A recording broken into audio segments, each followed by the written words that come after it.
시작하겠습니다. 네.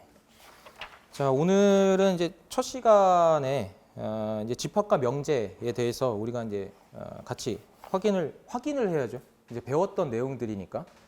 자, 그래서 뭐 집합과 명제는 우리가 뭐 중학교 때 집합을 배웠던 학생은 좀 나이가 많은 학생이고, 최근에는 이제 중학교 때 집합을 안 배우죠. 그 다음에 요즘 최근에는 고등학교 1학년 1학기 때도 안 배워. 고등학교 1학년 2학기 때 가르쳐요. 근데 2학기 때 왜 가르치냐면, 요즘 이제 우리 교육 체계가 어떻게 돼 있냐면, 고등학교 1학년 1학기 때에는 보통 이제 다항식 다루는 방법, 그러니까 어떤 실수 체계에서 일어나는 일들을 좀 설명을 쭉 한 다음에 2학기 과정에서 이제 집합부터 시작을 해고, 보통 집합부터 시작을 해가지고 함수에 대한 개념을 쭉 가르쳐요. 사실 이게 맞기는 하지. 왜냐면 이 집합으로 우리가 이제 함수를 설명을 할 수 있기 때문에. 그래서 뭐 처음에는 이제 뭐 인수분해라든지, 그 다음에 뭐 절대부등식 뭐 이런 개념들, 그 다음에 뭐 직선의 방정식, 그 다음에 이제 원의 방정식, 그러니까 어떤 그 방정식에 대한 개념들을 쭉 공부를 하거든요.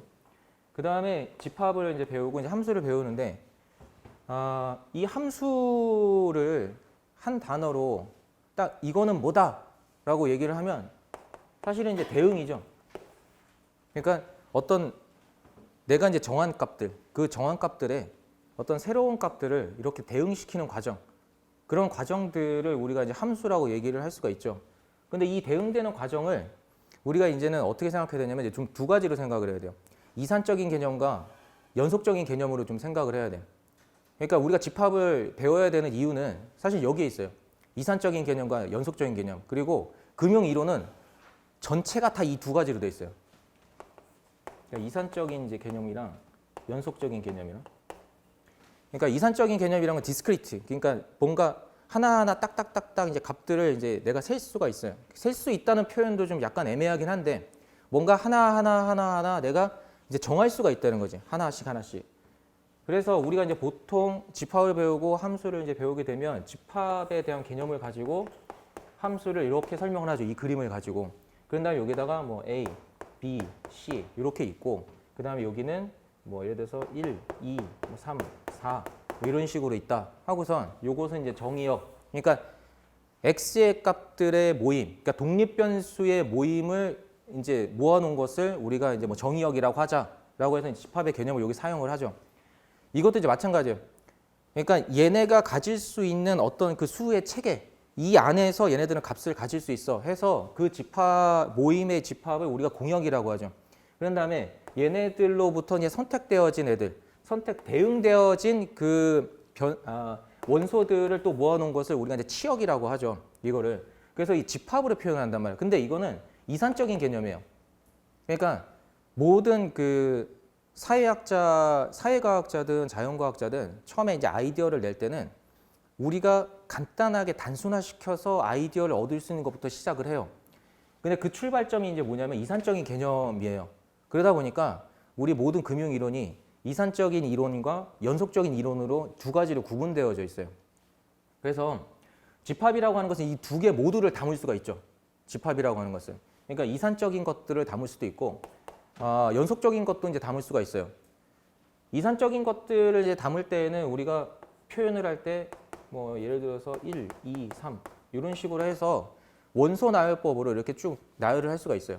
아니면 뭐 1, 2, 3에서 뭐 100까지다. 그럼 이런 이제 표기법이 있었죠. 이런 것들을 이산적인 이제 방법이라고 하고, 연속적인 경우에는 우리가 조건제시법이라는 것을 보통 이제 사용할 수밖에 없죠. 왜냐하면 연속적이라고 하는 것은 보통 이제 시간에 대한 개념이 많이 들어가요. 시간, 그렇죠? 시간에 대한 이제 개념을 나타내기 때문에 뭐 t라고 나타날 수도 있고, 그래서 얘가 뭐 예를 들어서 1부터 이제 100까지다 이런 식으로. 그러니까 연속적으로 실수값을 표현을 할 때는 이렇게 이제 표현을 하죠. 자, 그러다 보니까 이 집합이라고 하는 것은 이산적인 것들과 연속적인 것들을 모두 이제 그 나타낼 수 있는, 그리고 그 대응 관계들을 설명할 수 있는 어떤 그릇이에요, 사실은 얘가. 그래서 우리가 사실은 이제 대학교 때 배우는 집합론에서 하고 있는 그런 내용들을 전반적으로 다 이해할 필요는 없고, 고등학교 수준에서 이제 집합을 이해하시면 돼요, 얘네들은. 그리고 이 집합에 대한 내용들은 그대로 사건으로 연결이 되죠. 그 확률론에서 사건으로 연결이 돼요. 그러니까 이 대응 관계를 가지고 우리가 이제 확률을 이제 또 설명을 할 수가 있죠. 자, 확률도 우리가 이산적으로 그러니까 이산 확률 변수를 가지고 설명을 할 수가 있고 연속 확률 변수로 설명을 할 수가 있어요. 자, 그래서 이산 확률 변수를 가지고 이제 설명을 하게 되면 처음에 샘플 스페이스라고 하는 게 이제 존재를 하죠. 표본 공간. 그러니까 예를 들어서 이제 주사위를 이제 하나 던지는 시행을 한다라고 이제 한다면 사실은 그게 수로 되어 있는 게 아니에요. 그 주사위는. 그러니까 우리가 쓰는 주사위는 1, 2, 3, 4, 5, 6이 써 있는 게 아니고 1의 눈, 뭐 2의 눈, 3의 눈 이렇게 되어 있는 거거든요. 그러다 보니까 얘가 이 집합에는 이렇게 그림이 그려져 있어요. 이렇게. 근데 이 그림을 가지고서는 우리가 뭐 사칙연산도 할 수 없고 아무것도 할 수가 없어. 이거에 대해서는. 자, 그래서 이걸 가지고 우리가 확률 변수 x라고 이제 나타내고 여기다가 뭐 1, 2, 3, 4 이렇게 해서 이렇게 수에 대응을 시키죠. 수에. 이 수에 대응을 시키는 그 함수를 확률 변수라 그래. 사실은. 그래서 확률 변수를 정하고 그 확률 변수가 가질 수 있는 값들을 뭐 나타내라. 이런 거를 이제 우리가 계속 연습을 했었단 말이에요. 그래서 여기서도 이미 이런 어떤 뭐 그림, 어떤 숫자, 그다음에 기호 이런 것들을 수에다가 대응시키는 과정을 확률 변수가 설명을 하고 있어요. 그러니까 이것은 집합으로 표현이 되고 이것은 결과적으로 함수를 설명하고 있는 거야. 자, 그다음에 여기다가 우리가 확률을 부여를 해야 되잖아요. 그 확률을 부여하는 그 척도를 이제 P매적, 그러니까 확률 척도라고 해요. 이거를 확률 척도라고 하는데 이 확률 척도는 이제 뭐 하는 거냐면 0 이상 1 이하의 그 실수값에서 이 값에서 얘네들이 어떠한 값을 갖게 되는지 뭐 얘는 이제 하나에 대한 그 확률들을 뭐 6분의 1로 이렇게 가져다 준다든지. 그래서 이렇게 확률 값에 대응시키는 과정, 이 과정을 우리가 이제 확률 척도, 이것도 이제 결국에는 함수죠. 그래서 확률이라고 하는 것은 일련의 이런 과정으로 되어 있어요. 그래서 이산적인 개념으로 집합으로 우리가 이렇게 이제 표현을 할 수가 있다는 거죠. 그래서 이 집합이라고 하는 것은 사실 뭐 계산하고 뭘 나타내고 하는데 어렵지 않아. 얘네들은. 그러니까 굉장히 쉬운 과정인데 얘네들을 처음에 이제 우리가 배우는 이유는 미적분을 하게 되는 그 함수에 대한 어떤 아이디어를 설명할 수 있는 도구가 돼요. 이 집합이. 그다음에 확률 통계에서 확률론에서 그 확률을 만들어내는 그 과정을 설명할 수 있는 아이디어를 제공을 해요. 결국에는. 그러니까 이 집합이라고 하는 것은 우리가 함수를 설명하기 위한 어떤 그 도구가 되는 과정이죠. 그러다 보니까 뭐 시험 문제에 가끔 예전에는 좀 많이 출제가 됐었고 요즘에는 좀 덜 출제가 되는데 이 사람들이라서 죄송하네. 이 선생님들이 어디서 어떻게 문제를 내는지가 참 애매해. 특히 2차에 가면.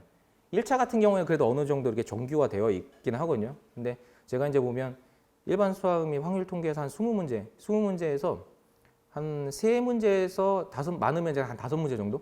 그런 거는 좀 패턴에서 좀 벗어나는 문제들 이제 바뀌고 나머지 한 15문제에서 한 18문제 정도? 그거는 정규화되어 있어요. 뭐 나오는 부분에서 좀 나와요.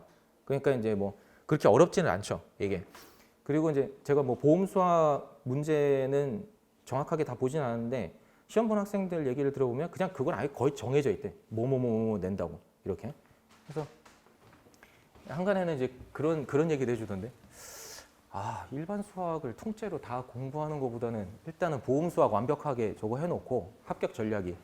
그래서 뭐 보험 수학에서 실수로 그냥 한두 개 정도 틀리고 일반 수학이랑 확률 통계에서는 이게 또 뭐 어떻게 유형이 막 막혀가지고 낼지를 알 수가 없으니까 요즘 그 문제 출제 경향은 예전이랑 다르게 수능형 문제로 내. 예전에는 이거 푸세요. 이게 뭐예요?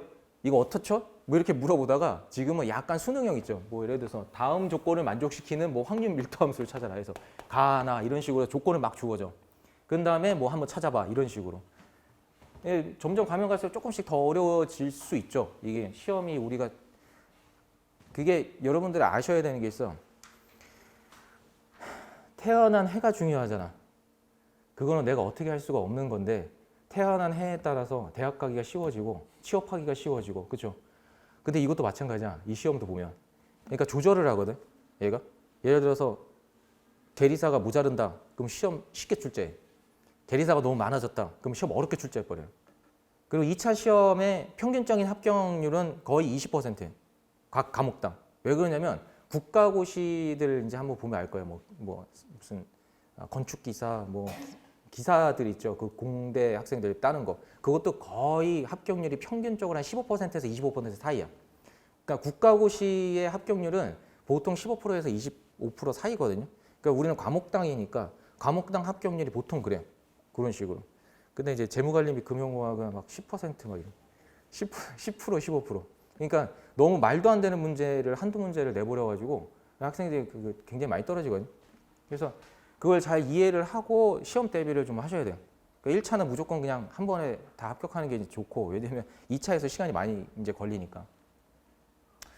자, 그래서 뭐 우리가 뭐 이런 것들은 다 이해하고 있죠. 뭐 집합이라고 하는 것은 지금 어떤 기준이 명확해야 되고, 뭐 옛날 그 중학교 문제나 고등학교 문제처럼 유치하게 다음 중 집합인 것은 아닌 것은 이런 거는 거의 내지는 않아요.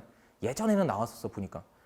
그다음에 원소를 나타내는 방법도 원소 기호, 엘리먼트의 이제 표시를 이용해서 나타낸다는 것도 이제 우리 알고 있을 거고요. 근데 이제 원소 나열법과 이제 조건 제시법은 뭐 수학에서는 보통 이제 바 오른쪽에 있는 것은 얘네들이 이제 어떤 조건이 되죠. 그다음에 이제 얘네들은 이제 어떤 결론을 나타내잖아요.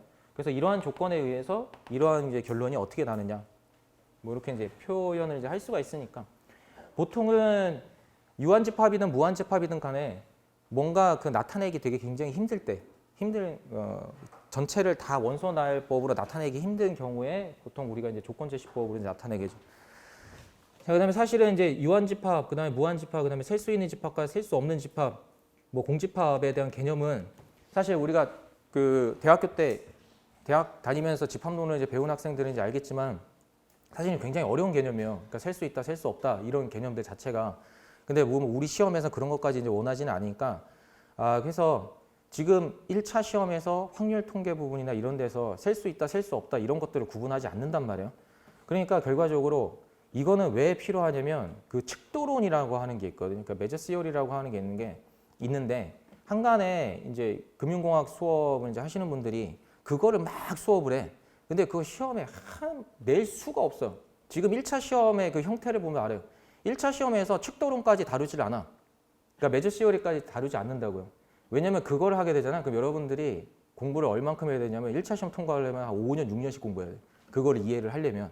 그것도 이제 수학 전공이나 금융공학을 전공한 사람들 중에서 또는 경제학 박사를 전공한 사람들 중에서 그 중에서 그것만 또 공부하는 사람들만 또 공부를 하거든요. 그 측도론이라고 하는 게.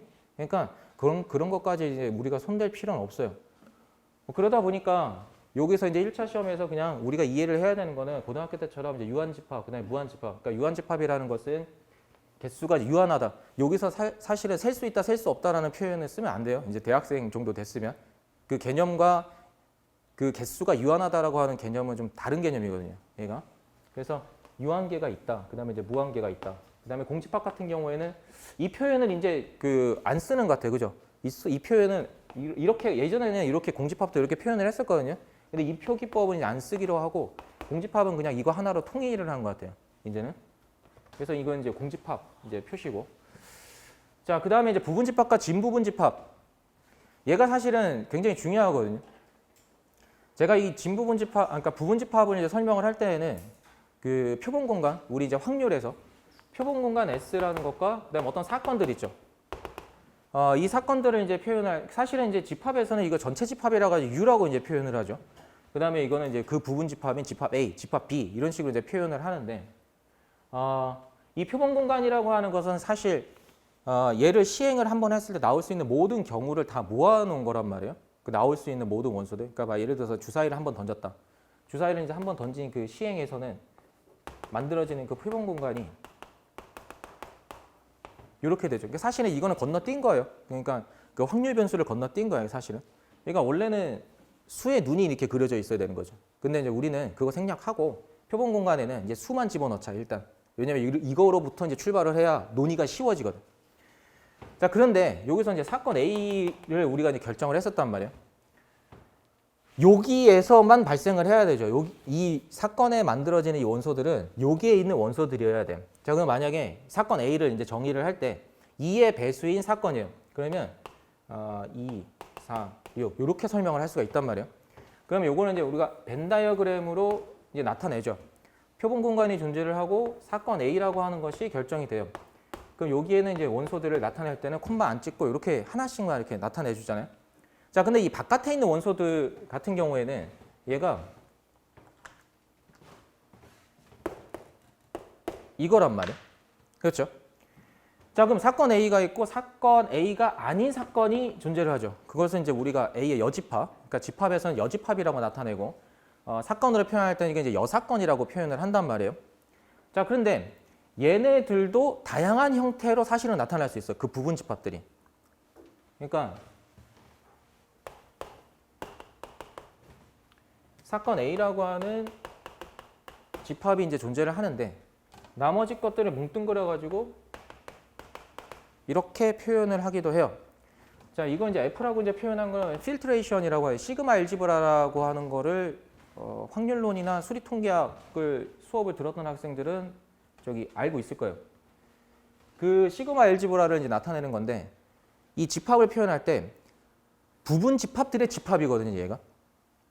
부분 집합들의 이제 집합인데 이게 확률에서 어떻게 나타나냐면 이 집합 안에 내가 결정한 이게 사건 A라고 하는 집합으로 이루어진 부분 집합. 그러니까 원소죠, 이게.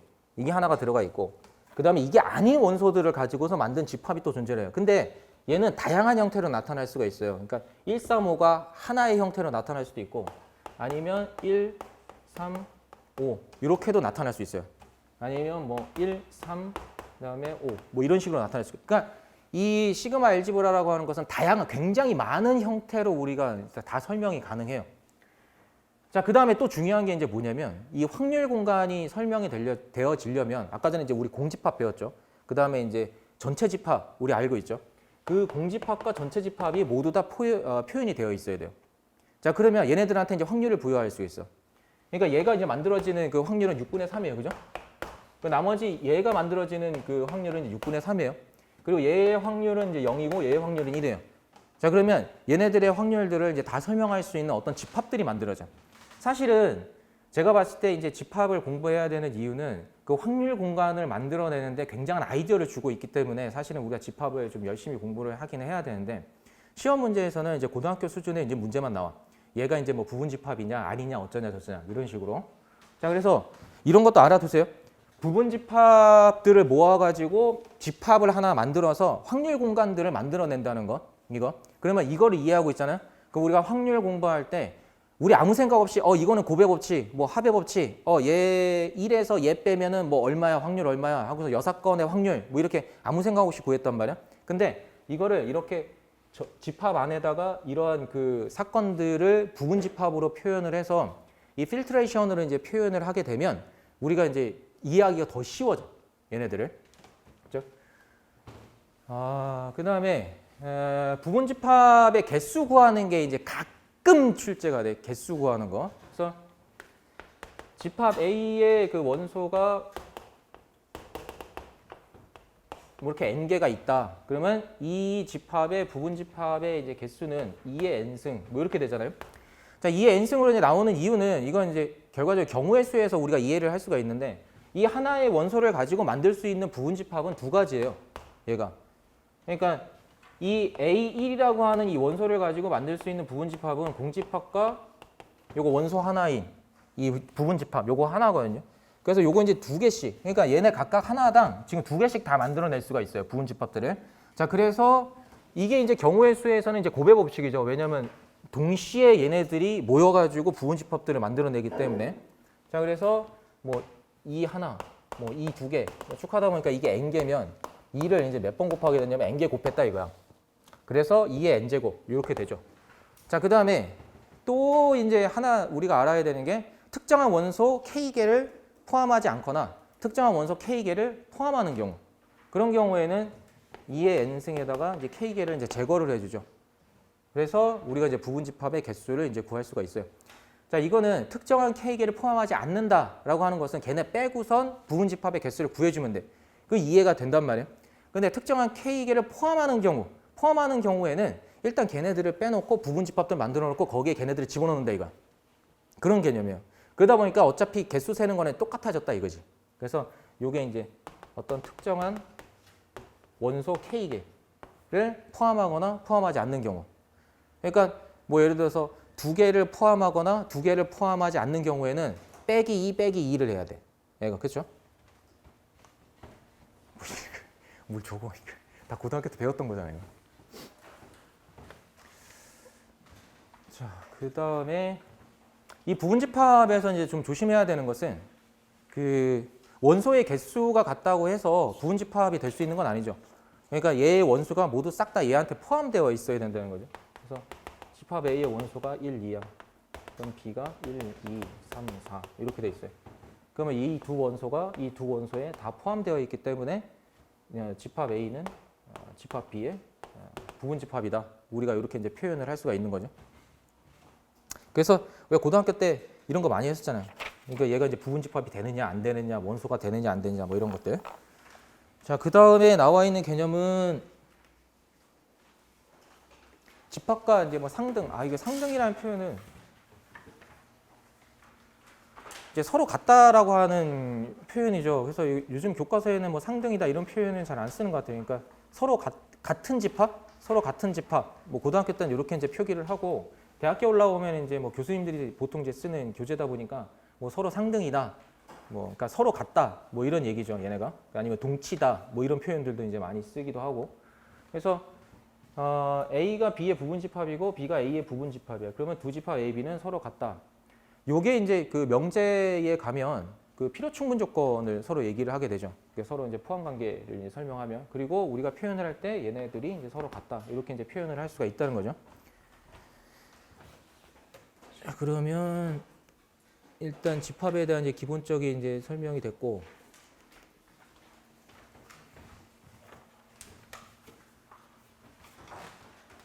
자, 그래서 제가 문제는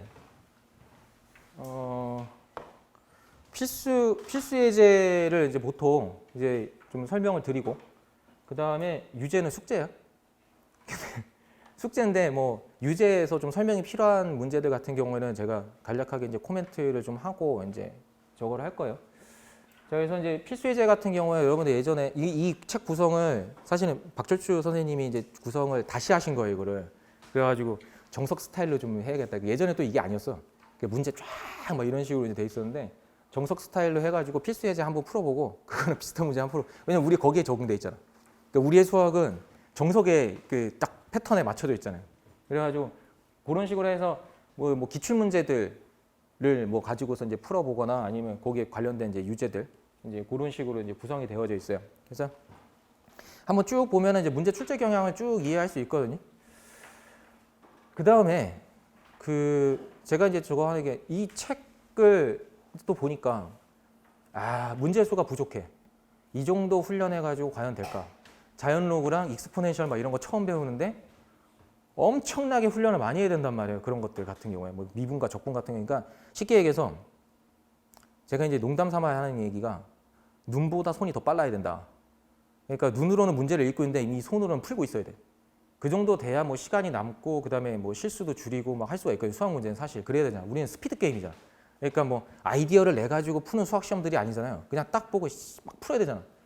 그러려면 이제 손에 익어야 되거든요. 그러니까 손에 눈이 달려 있어야 돼. 뭐 그 정도를 하려면 문제를 굉장히 많이 훈련을 해야 돼서 제가 뭐 그 좀 정리를 해가지고 드릴을 할 수 있는, 그러니까 연습을 할 수 있는 그 문제들을 홈페이지에다 올려놓을게요. 그거 뽑아가지고 계속 풀어보면 돼. 그러면 아마 문제 푸는데 이렇게 서툰 게 없을 거예요. 아마. 특히 이제 중적분 같은 경우에도 많이 안 풀어봤으니까 다양한 형태로 좀 많이 풀어보고 하면은 뭐 그냥 합격할 수 있어 이거. 뭐 보험 수학 좀 공부하고 뭐 처음 보는 거니까 그 표기 막 이상한 거 있잖아. 뭐 이런 표기 있잖아. 뭐 이거 아무것도 아니야 사실은. 근데 제가 우리나라 거는 안 하는데 그 저거는 FM은 이제 수업을 했었거든요. 그 SOA. FM 이제 보니까 그냥 표기법이 그냥 오히려 거기에 익숙해지니까 되게 쉬워져. 근데 처음에 저도 그 수업 준비하면서 그것 좀 이렇게 보니까 이게 보험은 기호, 우리 금융공학에서 그런 기호 안 쓰거든요. 보험에서만 써요.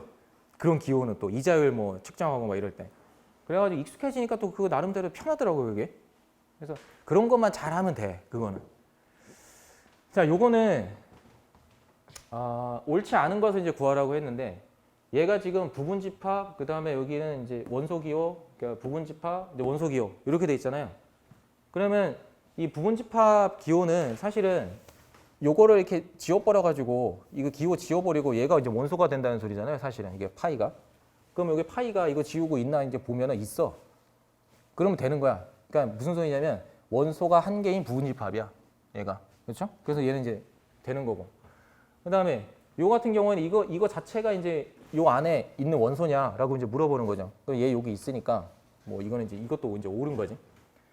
3번 같은 경우에도 지금 이제 보면 부분집합 기호인데 그럼 요거 지우고 얘가 이제 원소로 있나 봐야 돼요. 그렇죠? 그래서 원소에 이제 존재를 해. 그래서 이 그 중괄호하고 1이라고 하는 이 원소를 원소로 갖는 부분집합이 되는 거죠. 그래서 얘도 이제 옳은 거고. 4번 같은 경우에는 이 원소 기호란 말이야. 그럼 이거 자체가 저기 그 원소로 있어야 돼요. 근데 이게 존재하지 않죠.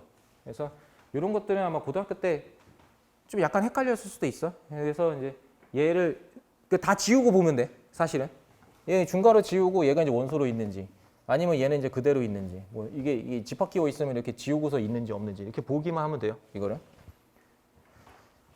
자, 그래서 뭐 요거는 이제 간단하게 우리가 이게 집합의 원소냐 아니냐 뭐 그런 이제 문제들이었고 그 유제 1번이랑 2번 같은 경우에 뭐 요거와 이제 관련된 것들 이제 찾는 문제예요. 이거는 내년에 이제 출제가 될지 안 될지 모르겠어요. 안 될 수도 있어. 얘는 왜냐면 너무 쉽기 때문에. 근데 가끔가다 이분들이 정말 쉬운데 확 그냥 내버리는 경우도 있어. 그러니까 이제 알아두세요. 이런 것도. 이게 또 모르면 틀리잖아. 이거 되게 당황스럽다고. 안 나올 줄 알고 있었는데 나왔어. 와, 씨, 이거 어떻게 하지? 그 뭐 이런 거 틀리면 정말 아쉽다고요. 자, 그 다음에 두 번째 형태는 이제 집합의 표현 방법들이죠. 그래서 그러니까 원소나열법이나 이제 조건제시법, 그다음에 이제 벤 다이어그램 방법도 있죠. 그래서 벤 다이어그램 방법도 뭐 여러분들이 뭐 잘 알고 있을 거고. 집합 A가 지금 1, 2, 3이라고 하는 이제 원소를 가지고 있고요. 그러니까 집합 B 같은 경우에는 이런 거 이제 기껏해야 이분들이 할 수 있는 거는 원소나열법과 조건제시법에서 이제 낼 수 있는 거는 이 형태를 이제 바꾸는 거예요. 이 부분. 이 부분은 어떠한 형태로든 들어갈 수 있어. 2차 방정식으로 들어갈 수도 있고, 뭐 부등식으로 들어갈 수도 있고, 내 마음이야. 이게. 그 다음에 조건은 이렇게 되어 있죠. 이 조건은 이 스몰 a와 스몰 b라고 하는 이 원소는 집합 A에 있는 원소들이다라고 하는 이제 표현이죠. 그래서 A와 B를 뽑아서 그것들을 가지고 제곱의 합을 이제 구하는 거예요, 얘네들을. 자, 그래서 요런 거 원소들을 이제 구할 때에는 이렇게 표를 그리면 뭐 우리가 간단하게 이제 구할 수가 있죠. 그래서 여기다가 A, 여기다 이제 B 이제 해놓고 그 다음에 얘네들을 각각 제곱을 해. 여기 A, 얘랑 얘가 이제 결합이 돼서 이제 원소가 만들어졌다. 그러면 1의 제곱 플러스 1의 제곱 해서 2 이렇게 이런 식으로 찾아가지고 여기다 이제 집어넣는 거죠. 얘를.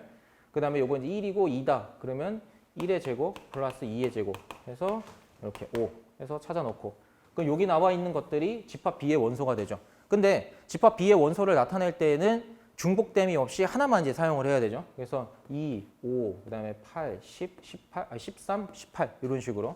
그럼 얘네들이 이제 원소가 결정이 됐어. 그러면 이 원소의 개수는 6개다. 이렇게 이제 구해주면 되죠. 그래서 밑에 있는 문제들도, 아이고, 얘네들도 이제 자세히 잘 보시면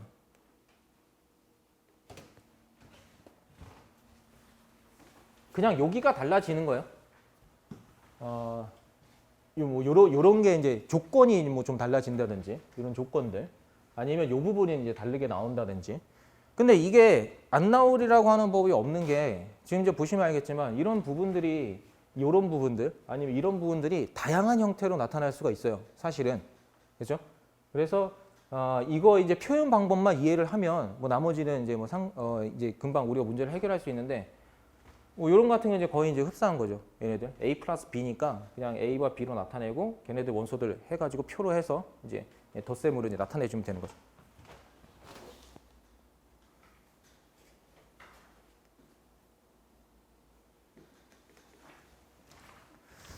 자, 그 다음에 6번째 나와 있는 뭐 개념은 부분집합의 그 개수 구하는 거. 아까 이제 설명을 드렸죠. 2의 n제곱이다. 그러니까 원소 하나로 만들어질 수 있는 부분집합의 개수는 이제 2개씩이기 때문에 결과적으로 이제 경우의 수의 고배 법칙을 이제 사용을 하면 된다. 뭐 그런 이제 개념이었고.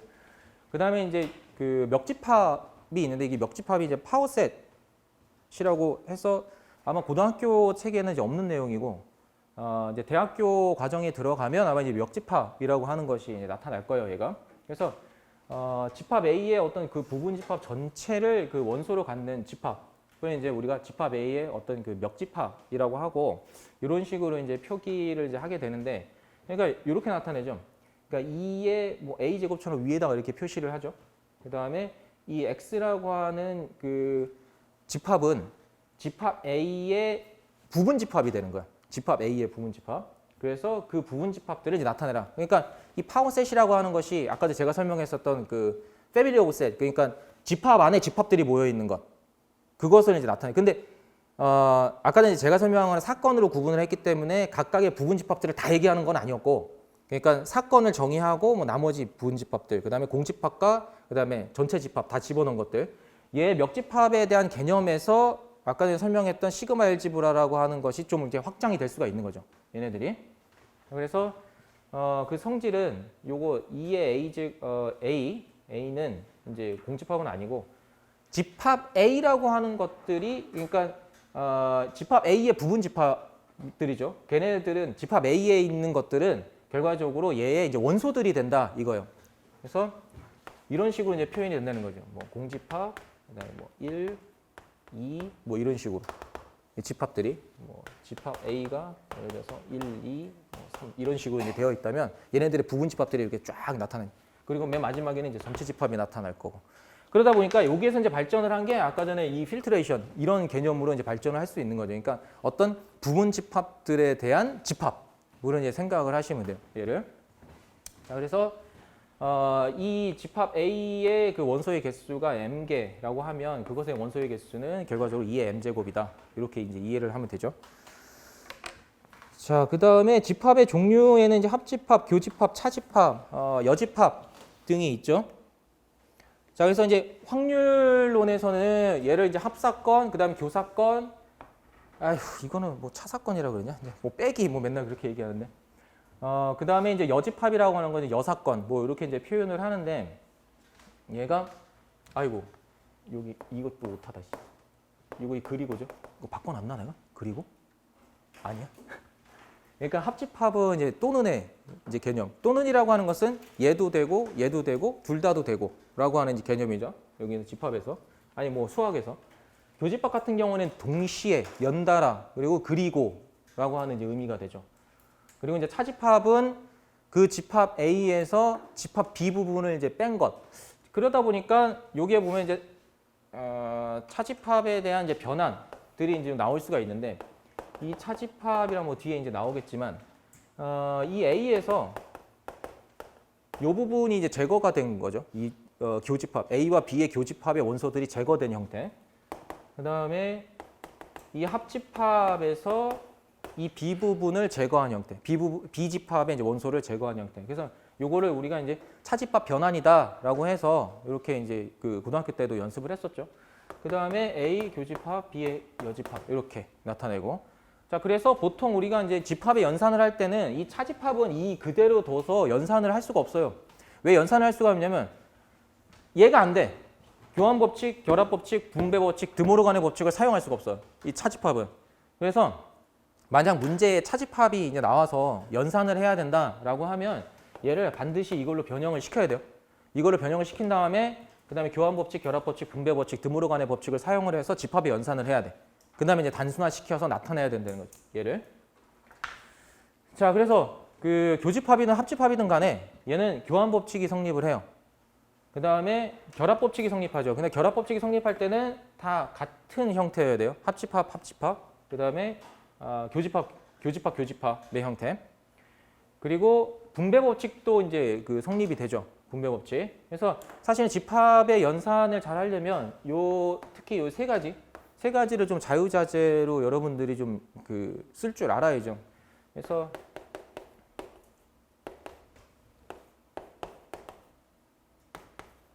뭐 이런 식으로 이제 되어 있으면 우리가 여기 이제 교집합이고 여기 합집합이니까 이거 분배법칙으로 얘와 얘가 이제 분배되었다고 이제 생각을 할 수가 있어. 그래서 얘를 이제 끄집어내요. 이렇게.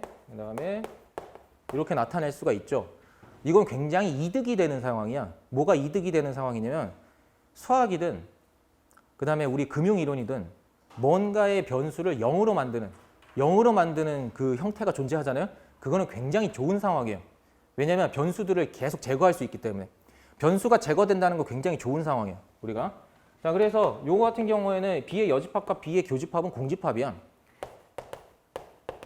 그래서 얘는 집합 A라는 것을 이제 알 수 있어요. 굉장히 단순화시킬 수 있죠. 우리가 수학을 필요로 하는 이유는 변수가 네 가지가 존재할 수 있죠. 여기서 집합 A와 여집합에 있는 원소들, 집합 B와 그러니까 B의 여집합의 원소들, 이런 네 가지 형태들을 이제 분할을 할 수가 있는데, 그런 네 가지의 형태들 중에서 우리가 집중해야 되는 것은 이러한 규칙에 의해서 A에만 집중하면 돼. 다른 거는 이제 신경 쓰지 말고 A가 뭔가 바뀌게 되거나 어떤 변화의 어떤 흐름을 이렇게 잘 보여주게 되면, 그러면 나머지 것들이 뭐 정리가 돼. 사실은 이제 금융에서 얘기하고 있는 것들이 그런 것들이에요. 사실은. 그죠? 그래서 여러분들이 이제는 수학에 대한 기술을 익히면 나중에 2차 시험 공부할 때 굉장히 힘들어요. 그러니까 기술만 익히면. 그러니까 무슨 소리냐면 한 번 공부할 때 제대로 해놔야 돼. 제가 그 2차 시험 이제 그 재무관리 및 금융공학 수업 듣는 학생들한테 또 다 물어봐. 전공이 뭐였냐, 그다음에 1차 시험 때 뭐가 힘들었냐, 뭐 했냐, 이렇게 사전 조사를 해. 그러면 이제 어떤 학생은 수학은 아무것도 모르는데, 자기 경영학과 출신이래. 근데 수학은 모르는데 어떻게든 합격은 했대. 그래서 왔어요. 한 2주 공부하다가 포기하고 이제 그다음에 수업 안 들어. 집에 가가지고 이제 인터넷 강의를 듣겠대. 이게 힘들어진 거야, 이게 점점. 그러니까 수학에 대해서 그러니까 수학 문제를 이게를 계산을 할 수 있다 없다가 중요한 게 아니고, 이 수학이라는 걸 가지고 이론에 접목을 시킬 수 있느냐 없느냐가 굉장히 사실은 중요하거든요. 그래서 제가 좀 주안점을 두는 거는 이러한 내용들을 가지고 우리가 이론에 접목시키는 방법들을 좀 계속 그 학습을 해야 돼요. 문제들을 풀어 나가면서. 그래서 사실은 이런 것들을 이제 하면서 이런 것들을 제거시켜서 공집합으로 만들어서 제거시켜 버리는 거 굉장히 이득이 되는 상황이다. 이거 굉장히 중요하거든요. 이론을 만들 때 그런 것들이. 사실은 금융 이론 모든 이론들은 있잖아요. 독립변수의 값을 찾는데, 예를 들어서 이자율을 찾는다. 근데 그 이자율에 영향을 미치는 모수들이 있게 돼요. 이자율에 영향을 미치는 모수들은 뭐 인플레이션율이라든지 뭐 실업률이라든지 뭐 기타 등등 막 이런 것들 있잖아요. 인구 증가율, 감소율. 특히 우리는 인가 증가율, 감소율 굉장히 중요해요. 보험에서는. 그런 모수들이 존재를 한단 말이야. 세 가지 모수들, 어떤 모수들, 뭐 A, B, C라고 하는 모수들로 되어 있어요. 그럼 이 모수들에 의해서 R이 영향을 받는다 이거야. 그러면 우리는 그 R을 어떻게 결정할 거냐. 여러분들이 계리사로서 해야 할 일이야. 최저 이자율, 공시 이자율이 얼마인데 우리가 지금 설계하고 있는 보험에 기본적으로 나중에 환급을 할 때에 최저 이자를 얼만큼 보장을 해줄 거냐. 굉장히 중요해요. 회사가 망할 수도 있어. 그거 잘못 정하면. 상품을 개발해가지고 만들었을 때. 그래서 이거는 독립변수, 즉 의사결정 변수예요. 이 독립변수와 의사결정 변수를 구하는 게 방정식이야. 그렇지 않아? 방정식이고 함수예요.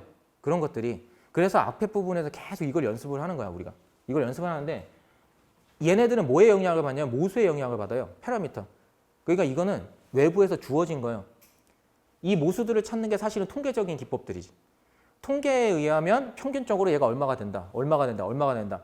이러한 모수들을 찾아줘요.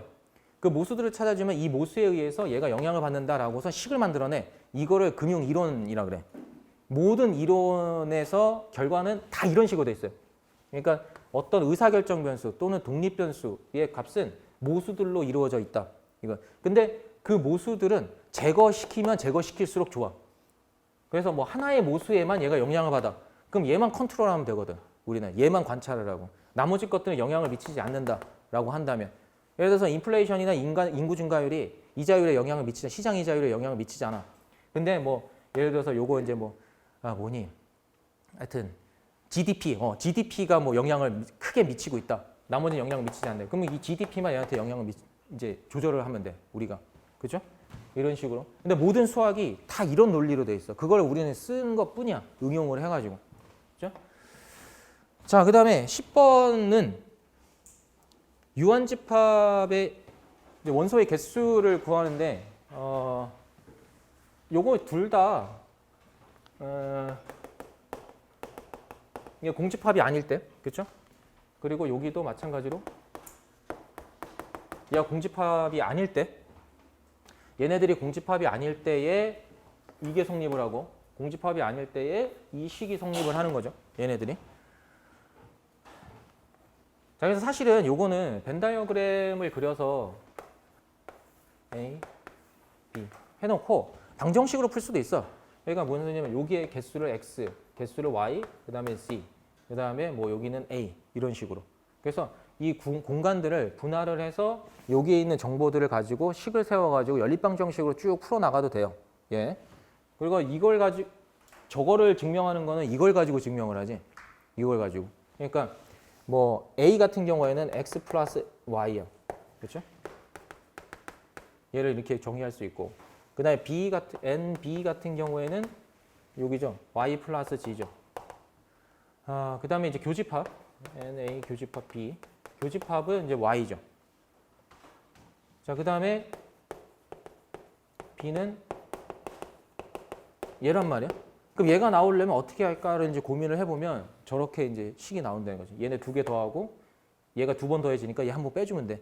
그러면 X 플러스 Y 플러스 G 이제 그대로 나온다는 거예요. 그래서 뭐 저 공식을 하시든 아니면 이 방법으로 하든 어떤 방법으로 해도 상관없어요.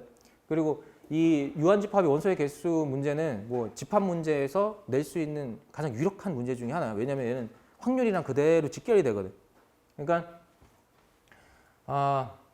배반 사건이 아닌 경우에 A 사건과 B 사건의 이제 합사건에 대한 그 확률을 이제 구하고 싶다. 그럼 여기서부터 이제 출발을 했죠, 우리가. 원소의 개수. 그러니까 얘네들은 이제 다 사건이 되고. 그러니까 A 사건, B 사건, 그다음 교사건. 그다음에 이거를 NS로 양변을 나눠주면 돼. 그러면 얘가 합사건의 이제 확률이 되죠. 그래서 확률을 구할 때. 그러니까 여기로부터 이제 출발이 된 거예요, 결과적으로. 이제 확률이라고 하는 것은 이 전체 공간에서 얘가 얼만큼 차지를 하느냐라고 하는 상대도수로서 우리가 이제 다 해석을 하잖아요. 그러니까 상대도수를 구한 거야. 그러면 그게 이제 확률이 된다는 거죠. 그래서 합사건에 대한 확률. 단 여기서는 이 표시가 교집합이 공집합이 아니다가 이제 배반 사건이 아니다라는 거죠. 배반 사건인 경우에는 집합 A와 집합 B, 그러니까 사건 A와 B가 이렇게 교집합이 이제 없는 경우, 공집합인 경우가 공사건인 경우. 자, 그래서 뭐 요거는 뭐 굉장히 쉬워. 근데 이게 조금 어려울 수도 있는 게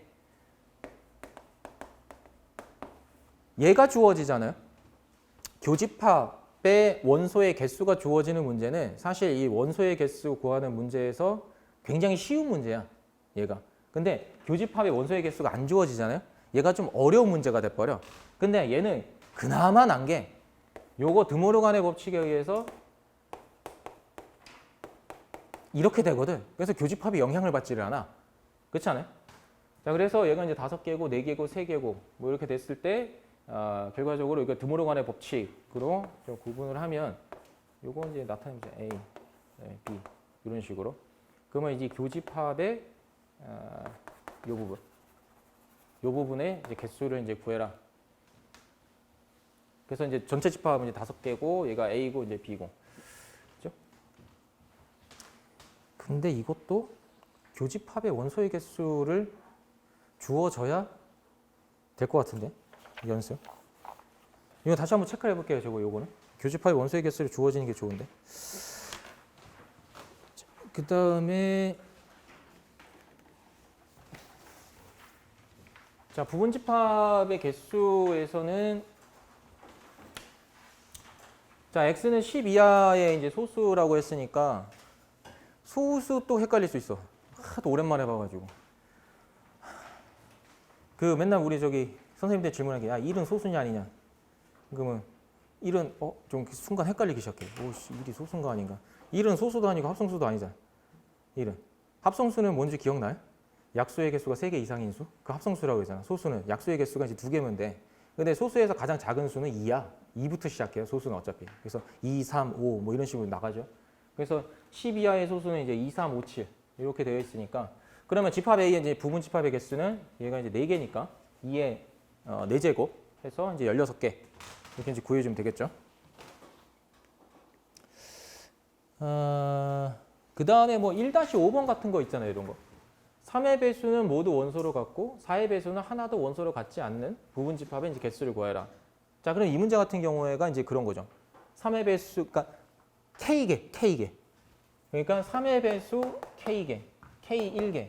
그 다음에 4의 배수 K2개. 이런 식으로. 그러니까 어떠한 원소는 포함하고 어떠한 원소는 포함하지 않고.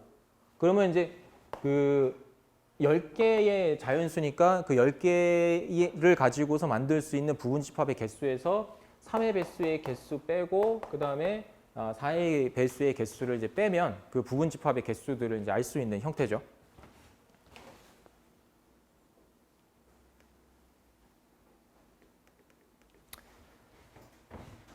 자, 그 다음에 뭐 이 부분에서 그나마 좀 시험에 나올 만한 뭐 문제는 이 집합에서 이제 분배 법칙, 그다음에 교환 법칙, 뭐 이런 어떤 그 성질들, 그다음에 드모르간의 법칙, 차집합 변환, 뭐 이런 것들을 이용을 해서 그 간단하게 나타내는 거, 같은 집합을 찾는 거, 이런 것들이 뭐 그나마 이제 낼 수 있는 문제인데, 여기에는 뭐 극단적으로 이제 차집합의 형태를 이제 계속 주어졌어요.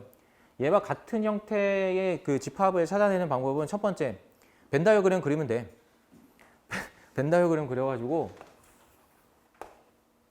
A, 그다음에 B, 그다음에 C 이런 식으로 해서 색깔 칠해가지고 1부터 4까지 해서 또 다 구해. 힘들다, 그죠? 그러니까 그건 굉장히 비효율적이란 말이야. 그러니까 이제 우리 대학생이잖아. 고등학생들이면 야 이렇게라도 해서 풀어라. 이제 그러는데 차집합이 나오면 차집합 변환식 중에서도 요거 교집합으로 표현된 거. 저거를 사용을 해야 교환 법칙, 그다음에 이제 분배 법칙, 그다음에 결합 법칙, 연산 법칙을 사용할 수가 있어요. 얘네들이. 자, 그래서 얘와 얘를 이렇게 바꿔. 이렇게. 자, 그리고 우리가 이제 주목을 해야 되는 건 이제 뭐냐면 요거 교집합 뭐 같다는 거요. 얘가. 자, 얘네들이 이제 같다는 얘기는 뭐 쉽게 얘기해서 결합 법칙을 사용할 수 있다는 거예요. 결합 법칙. 여기서부터 여기까지 넘어가는 상황은 이제 결합 법칙이죠. 자, 그래서 A 말고 얘랑 이렇게. 자, 그 다음에 요거에서 요거로 넘어가는 과정 있죠. 요거는 이제 드모르간의 법칙이죠. 드모르간의 법칙에 의해서 얘를 이렇게 바꿔. 자, 그러면 이제 우리 이렇게 생각해야 돼. 얘와 얘의 합집합이라는 것도 하나의 집합이에요. 얘가 하나의 집합이니까 교집합과 이제 여집합이면 얘네가 이제 하나의 집합이니까 요거를 A 빼기 이렇게 나타낼 수가 있어. 뭐 이렇게 쭉 와봤어. 그 다음에 이제 이거 뭐 어디에 있나 이렇게 찾아보면 되죠. 그래서 뭐 여기 있으니까. 그러니까 뭐 일단 1번부터 4번까지 보고선 뭔가를 지금 차집합으로 표현을 해야 되는구나를 알면 요 연산 법칙 이용해서 쭉 와가지고 차집합으로 이제 변환을 해보는 거예요. 이렇게. 그래서 뭐 집합 문제에서 뭐 굳이 뭐 문제를 내자면 뭐 이 정도의 문제. 요거 연산 법칙은 좀 여러 번 연습을 해가지고 그냥 익숙하게 만들어야 돼요. 그냥 나오면 그냥 아무 생각 없이 이렇게 풀어놓고 쓱 풀어놓고 다음 문제 보고 있고 뭐 이런 식으로. 자, 그 다음에 유한집합의 원소의 개수.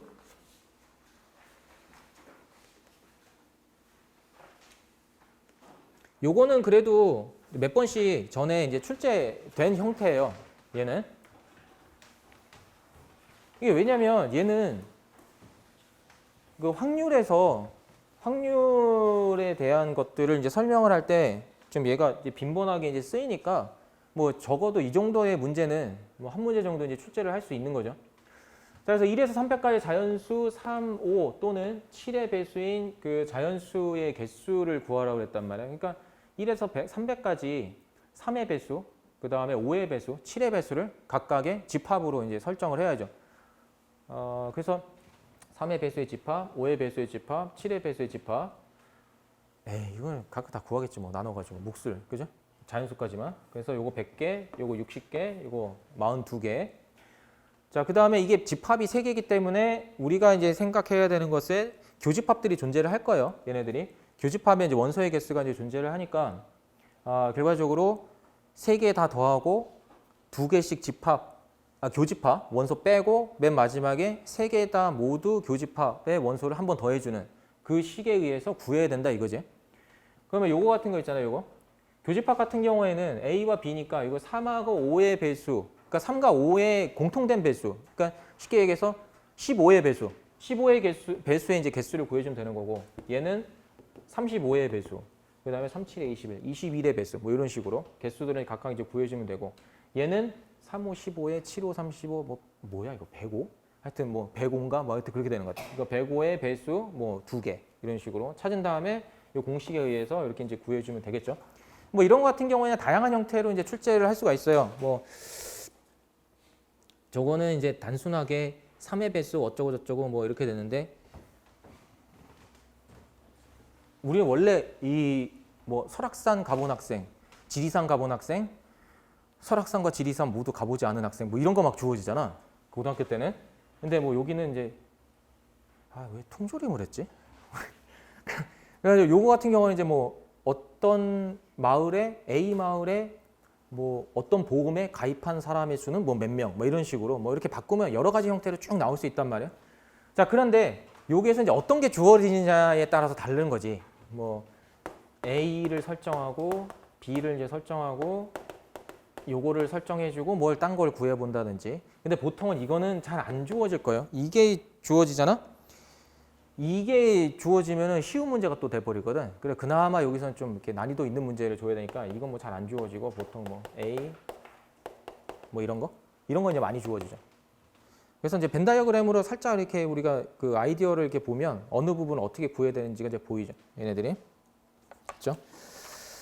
자, 그 다음에 명제 이제 하나 남았죠. 명제 하고선 쉽시다.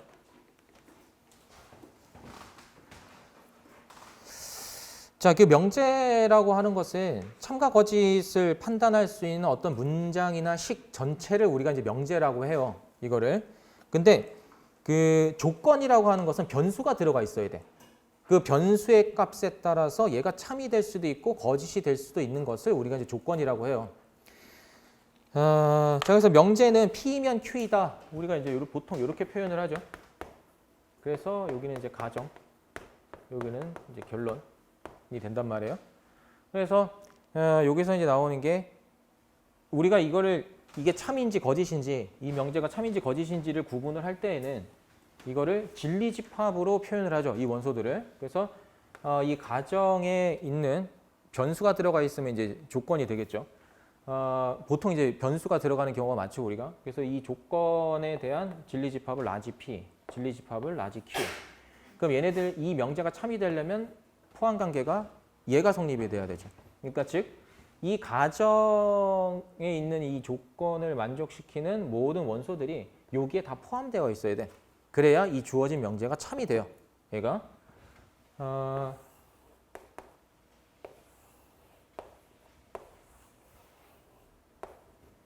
만약에 이런 상황이야. 이런 상황이면 이 부분 있죠, 이 부분. 지금 P면 Q이다를 얘기하는 거죠. 이 부분에 있는 이 원소는 이제 반례가 돼요. 그렇죠? 그러니까 여기 있는 원소는 여기 Q에 포함되어 있지 않잖아요. 그래서 여기 있는 원소들이 결과적으로 이제 반례가 돼서 이게 거짓이 된다는 어떤 증거가 되는 거죠. 얘가. 자, 그 다음에 필요 조건, 충분 조건, 필요 충분 조건은 P는 Q이기 위한. 그러니까 만약에 이 명제가 이제 참이야. 그러면 P는 Q이기 위한 이제 충분 조건. 그 다음에 Q는 P이기 위한 필요 조건. 만약에 명제가 둘 다 참이에요. 그러니까 P이면 Q이다와 Q이면 P이다가 둘 다 참이 돼. 그러면 P는 Q이기 위한 필요 충분 조건, Q는 P이기 위한 필요 충분 조건. 이렇게 되죠. 그래서 그 어떤 조건에 대한 개념으로 설명을 했을 때 용어가 그렇게 되니까 헷갈리지, 이것도. 이게 맨날 헷갈리잖아. P는 Q이기 위한 충분 조건. 근데 막 이렇게 얘가 충분하니까 말도 안 되는 소리 하지 말고. 이게 충분하고 필요해가지고 그렇게 한 게 아니고, 제가 보면 그 영어로 이렇게 용어가 돼 있잖아. 그거를 우리나라 용어로 이제 바꾸다 보니까 그게 제일 나은 것 같다. 뭐 그래서 충분하다, 필요하다 뭐 이런 개념은 아니에요. 걔네들이 용어를 그렇게 썼어. 뭐 그렇게 쓰다 보니까 뭐 우리 한글로 이제 바꾸다 보니까 뭐 그거를 저게 됐는데, 어쨌든 이제 우리가 얘가 이 조건에 충분 조건이다. 그러면 우리는 이 충분 조건이라고 하는 이 말은 뭐 이 명제가 참이라고 하는 의미구나. 이거를 이제 알아야지. 뭐 얘가 되기 위해서 충분해? 막 그런 개념은 아니에요. 이게. 자, 그래서 연습에 이제 보면 요거를 고등학교 때 뭐 어떻게 연습을 했는지는 모르겠지만 이 A와 B가 실수일 때 이런 어떤 수의 성격을 나타내는 거 있죠. 이 수의 성격을 나타내는 것은 그냥 어떤 가정과 결론에서는 빼는 거예요. 이건 그 수의 성격을 나타내는 것은 얘가. 자, 그래서 요거는 됐고 이건 P는 Q이다 뭐 이거거든요. 그래서 P는 Q이기 위한 무슨 조건이냐. 그 다음에 Q는 P이기 위한 무슨 조건이냐.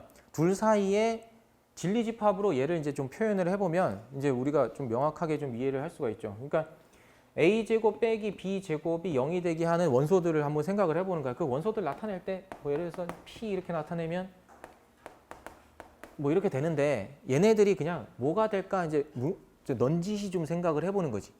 그러니까 A의 값이 양수고 B의 값이 양수야. 근데 요거 보면 우리 요것도 알고 A 뭐 이렇게는 이제 나타낼 수 있죠. 이렇게 나타낼 수 있는데 그러니까 얘가 A는 마이너스 B 또는 A가 B가 같다. 그러니까 A와 B의 값이 같거나 아니면 얘가 음수인데 그러니까 쉽게 얘기해서 절대값이 같아야 된다는 소리예요.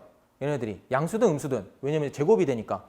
그러니까 어쨌든 양수든 음수든 절대값이 같은 애들의 모임이 그러니까 또는 요런 모임이 결과적으로 진리집합 P의 원소들이 되는 거죠. 얘네들이. 그 다음에 A와 B가 같다. 그럼 Q 뭐 이렇게 돼. 그러면 뭐 A 뭐라고 나야 되냐? 뭐 X가 있는데 X는 이거 모르겠다. 어떻게 써야 되냐? A와 B가 같은 원소들 A, B, A 뭐 이런 식으로 뭐 이런 모임들. 뭐 이렇게 나타낼 수가 있겠죠. 그래서 그럼 요거 보세요. 요거가 같은 경우밖에 없어 얘는. 근데 얘는 요 같은 경우도 되고 원소들이 그 다음에 얘가 음수인 경우도 돼요. 그러면 얘가 원소들이 더 많다는 얘기잖아요. 얘보다. 그러니까 여기에 있는 원소들은 여기에 포함이 되잖아요. 얘가 그렇죠? 자 그래서 이 P가 지금 Q를 포함하게 되잖아. 그러면 P는 Q이기 위한 필요 조건이 되죠. 이거죠. 포함하고 있으니까 얘가. 그 다음에 요거 같은 경우에는 이제 거꾸로 됐으니까 지금 얘를 P로 하고 얘를 Q라고 한다면 이게 이제 성립이 되죠. 그래서 이제 충분 조건이 되는 거죠. A제곱 플러스 B제곱은 이 0이다라고 하는 것은 결과적으로 충분 조건이 된다. 뭐 이렇게 나타낼 수 있어요. 자, 그래서 이런 문제가 예전에 한번 이렇게 뭐 한두 번씩 이렇게 출제가 됐어요. 근데 그렇게 어려운 문제는 아니야. 그러니까 두 조건 P와 Q가 있는데 P면 Q이다가 참이다. 그러면 얘가 된다는 얘기고 이게 된다는 얘기죠. Q가 이제 P를 포함하고 있어요. 근데 이제 이게 참이야. 그럼 다음 중 맞는 것을 이제 골라라. 그러면 P는 Q이기 위한 충분 조건, Q는 P이기 위한 필요 조건이 되죠. 그래서 이제 여기서 찾아보면 돼요. 그래서 이거일 때 P는 Q이기 위한 충분 조건, 그다음에 Q는 P이기 위한 필요 조건이다. 그러면 이게 이제 있는지 한번 찾아보면 돼요. 여기 뭐 2004년? 그러니까 이게 집합 부분은 10년도 이전에 2010년 이전에 좀 이렇게 출제가 되고 여러분들 아마 시험제도 바뀌고 나서는 집합 명제 부분 있잖아요. 집합 명제 부분 거의 안 나오는 것 같아요. 집합 명제 부분. 시험제도 좀 바뀌고 나서. 자, 그래서 밑에 뭐 유제에 이런 것들 이제 나오는 거 있고, 그 다음에 역이대우가 있죠. 근데 요즘에 고등학교 수학에서는 트렌드가 바뀐 게 뭐든가 어떤이 들어가 있는 그 명제 있죠. 뭐든가 어떤이 들어가 있는 명제. 그게 이제 교과 과정 이제 바뀌면서 그거를 좀 강화시켰거든. 뭐든가 어떤이 들어가 있는 거. 그 예상을 해보면 제가 봤을 때 이 문제들 쭉 보면 뭐 고등학교 때 이제 했었던 그 수학들이랑 대학교 때 했었던 수학들이랑 다 참고를 해서 좀 내는 것 같아요. 이게 문제 그 형태들이. 그래서 집합에서 굳이 또 집합과 명제 부분에서 문제를 좀 내보자면 그 모든가 어떤이 들어가 있는 부분 있잖아요. 그 모든가 어떤이 들어가 있는 그 명제에서 얘가 이제 참이냐 거짓이냐. 그러니까 모든 x에 대해서 뭐 얘가 이제 그 p가 만족을 시키려면 싹 다 만족을 해야 돼. 전체 집합에 있는 원소들이 그 명제들 다 만족시켜 버려야 되거든요.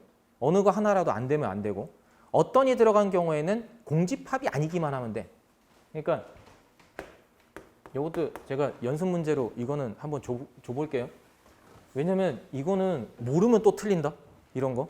근데 교과 과정 바뀌면서 최근에 명제 부분에서 좀 강화된 거는 이런 거 없어졌어. 이라는 표현이 없어졌어요. 이거. 이라는 표현은 이제 더 이상 안 써. 다르다라고 하는 표현을. 역과 대우만 이제 사용을 해.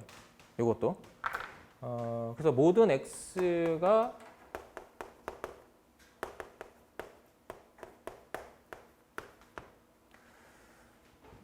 모든 x가 뭐 어떤 그 조건 p를 이제 만족한다라고 하면 사실은 이 진리집합 이 조건 p의 진리집합 라지 p 있죠. 라지 p가 전체 집합과 같아야 돼. 모든이 들어가면. 모든이 들어가면. 근데 어떤 x가 조건 p를 이제 만족을 한다. 이 명제가 참이 되려면 야 공집합이 아니기만 하면 돼요. 얘가. 그러면서 여기서 이제 보통 이제 뭐 낼 수 있는 그런 문제들은 모든 x에 대하여 조건 p가 성립한다, 만족한다 이렇게 돼 있으면 다음 중 이것으로 바르게 표현한 것은 뭐 이런 내용들이 이제 들어가거든요. 그러니까 그때는 이 진리집합 p가 전체 집합이 돼야 돼. 싹 다 만족해야 되니까 모든이라고 하는 표현이. 그죠? 근데 이제 어떤이라고 하는 것은 그 중에서 하나만이라도 만족하면 되거든요. 어떤 거 하나라도. 그러니까 공집합만 아니면 돼. 원소가 최소한 하나라도 있으면 되는 거야. 이게. 그래서 이게 아니면 된다. 근데 이거 찾아라 그러잖아? 이거 틀린데? 이거 막상 나오면? 그렇잖아요. 이 표현을 모든과 어떤이 들어갔을 때 이거를 익혀놓지 않으면 또 이거 또 찾느냐고 한참 걸려요, 이게. 그러니까 이런 거에서 시간을 이제 허비하면 안 되죠, 우리가. 자, 그 다음에 이제 주어진 명제에 대한 대우, 이런 것들은 우리가 바꾸는 방법은 다 알고 있어요. 이런 거는 뭐 가정과 결론을 뒤집으면 되고, 뭐 부정을 나타내는 법들. 그러니까 예를 들어서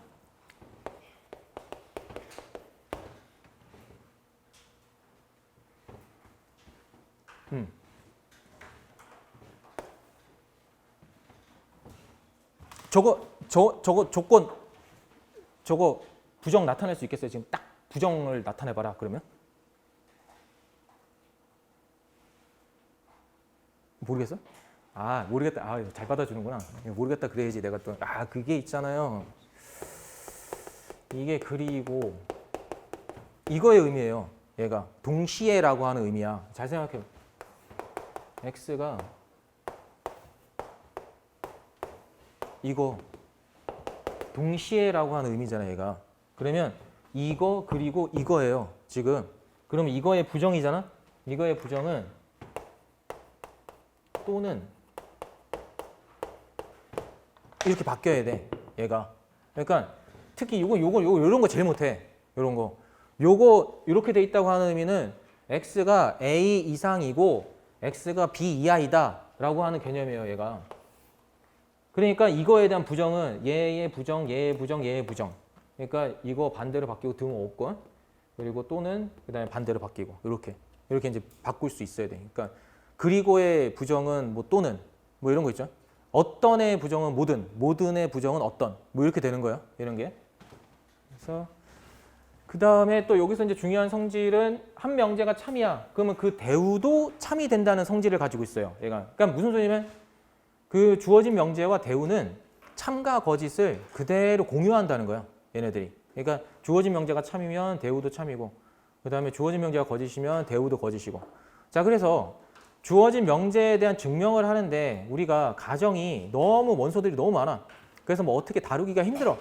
그러면 그 대우에 의한 증명법으로 증명을 했죠. 그 명제가 참인지 거짓인지. 그래서 그럴 때 이제 대우가 이제 좀 쓰이고 그 다음에 요거 뭐 3단노법.